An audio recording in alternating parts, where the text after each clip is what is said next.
Even in the rain-swept gloom, the Mauretania was an irrefutable statement of the supremacy of British shipbuilding. It would be a joy to work on her. The long column of those from the boat train made its way through a sea of umbrellas and smiling faces, everyone now caught up in a mood of celebration that defied the elements. Police and port officials were on hand to control the crowd, but it was too disciplined and good-humoured to need much attention.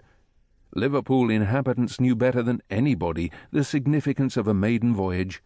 An amalgam of pride, curiosity, and excitement brought them to the docks. They had dispatched countless vessels down the River Mersey, but the Mauretania and her sister ship were special cases, two self-styled greyhounds of the Atlantic Ocean that would wrest the blue-ribboned, the unofficial prize for the fastest crossing, from German hands and keep it where they believed it belonged, writing the name of their port into the record books once more.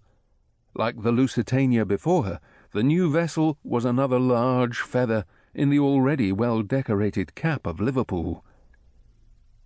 When everyone was finally aboard, the ship would hold the population of a small town, with well over 2,000 passengers, more than half of them in third class, and a crew of over 900. Such a daunting number of people would only make Dillman's job more complex and difficult, but he dismissed such thoughts as he joined the queue at the gangway. He wanted to savour the communal delight. The Jarvis family was directly in front of him, and Alexandra kept turning around to send him a smile, her blue eyes dancing and her face shining with glee. Her brother, too, was overawed by the experience, and their effervescent grandmother, the chuckling Mrs. Pomeroy, nodded her head so vigorously in approval that the swallows on her hat almost migrated out of fear. When their tickets had been inspected, they stepped aboard and felt the ship under their feet for the first time. It was thrilling. A different omen then appeared. Before a steward could escort the Jarvis family to their cabin, a black cat suddenly materialized out of nowhere and curled up near the top of a companionway with an almost proprietary air. Alexandra clapped her hands in surprise, then turned to Dillman. "Isn't that a sign of good luck?" she asked. "Yes, Alexandra," he confirmed. "I knew this voyage was going to be wonderful." "It will be." "The girls at school will be so jealous of me," she said with a giggle. "Come along, dear," urged her mother, still holding the girl's hand. "Goodbye, Mr. Dillman. It was so nice to meet you."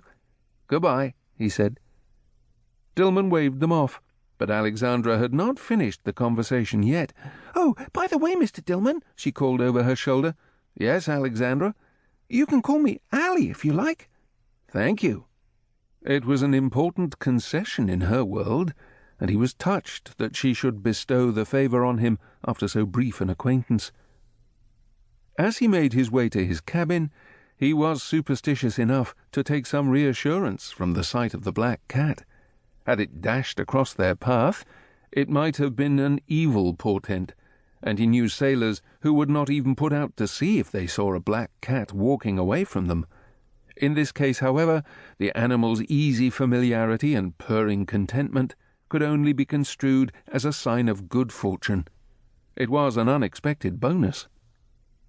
Dillman also reflected on the pleasure of making new friends, and suspected that he and Alexandra Jarvis, Allie to selected intimates, would bump into each other quite often in the course of the voyage.